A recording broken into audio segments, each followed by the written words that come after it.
వేసుకోండి. జామ చెట్టు కాస్తాయి జామకాయలో జామకాయలో జామకాయలో మామిడి చెట్టు కాస్తాయి. తన ముద్దుల కొడుకు పిల్ల పిత్రేగాడు అలా మాట్లాడే 151 నుంచి 11కు చేరిందని. అది ఎగ్జాక్ట్ గా ఈ నోటు తోల తగ్గించుకుంటే మంచిది. జగన్మోహన్ రెడ్డి గారు ఇంటికి కోటీలు ఏం పీకలేరు. ఇటువంటి వాటికి భయపడే ప్రసక్తి లేదు. జీవితంలో నువ్వు ఇంకా మారను. అసెంబ్లీ గేటు తాకిన వాడిని కొడాలి నాని ఆడ కూడా నోరు వేసుకుని పడతాడు. మున్సిపాలిటీ నోరాడిది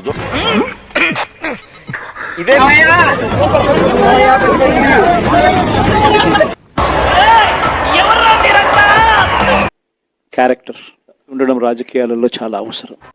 దయాలు వేదాలు వలించినట్టు మా జగనన్న కంట్లో భయం ఉండదు. వైనాట్ 175 అని చెప్పి 11 కూడా తెచ్చుకోలేని నాయకత్వం. స్ట్రోక్ మీద స్ట్రోక్ అనవసరంగా ఎదవనైపోయానన్న. మరి అదే ప్లీజ్ సబ్స్క్రైబ్ చేసుకోండి ఫ్రెండ్స్. అసెంబ్లీ నుంచి పారిపోయిన వ్యక్తి కాబట్టి, పారిపోయిన పిరికోడు కాబట్టి ఇదేంట్రా బాబు ఇలా అయిపోయింది నా జీవితం. అయ్యో ఎక్కడ తగ్గడం ఎక్కడ తగ్గాలో తెలిసినోడు గొప్పడు. ఋషికొండను చెక్కినట్టు ప్రత్యర్థులకి పదునైన ఉత్తరాంధ్ర యాసలో గుండు కొట్టేస్తారు. పెద్ద నేనైతే చేయగలిగింది ఏమీ లేదు. ఎక్కడ గెలవాలనో గెలవడం నేర్చిన వ్యక్తి పవన్ కళ్యాణ్ గారు.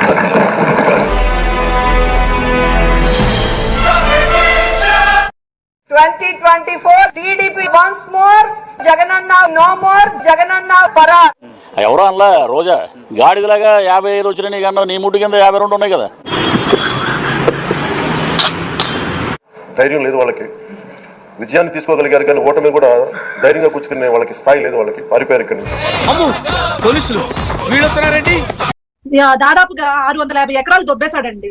దానికి ఏంటి ఫ్రీగా వస్తే మీ అన్న పినాయిలైనా తాగుతాడా? దానికి ఖచ్చితంగా it's very lengthy question, we cannot talk this. Assembly gate అన్నారు, గేట్ బద్దలైపోయింది. ఈ రోజున వాళ్ళకి 11 సీట్లకు పరిమితం అయ్యారు. ఈ రోజు లేరు. టోటల్ గా ప్రెజెంట్ పొజిషన్ వెరీ బ్యాడ్. సభకు వచ్చి వారి పేరు కూడా మర్చిపోయేలాగా అన్నారు. అక్కడ దాదాని తన పేరు కూడా తడబడుతూ చెప్తుంటే అన్నయ్య ఎంత బాధలో ఉన్నాడో అర్థం చేసుకోవచ్చు అని అంటున్నారు ట్రేడ్ పండితులు. అంచేత వాళ్ళు ఎప్పట్లో అలాగే ఆ సీట్లన్నీ ఖాళీగా ఉంటాయేమో మరి. అంతా అసలు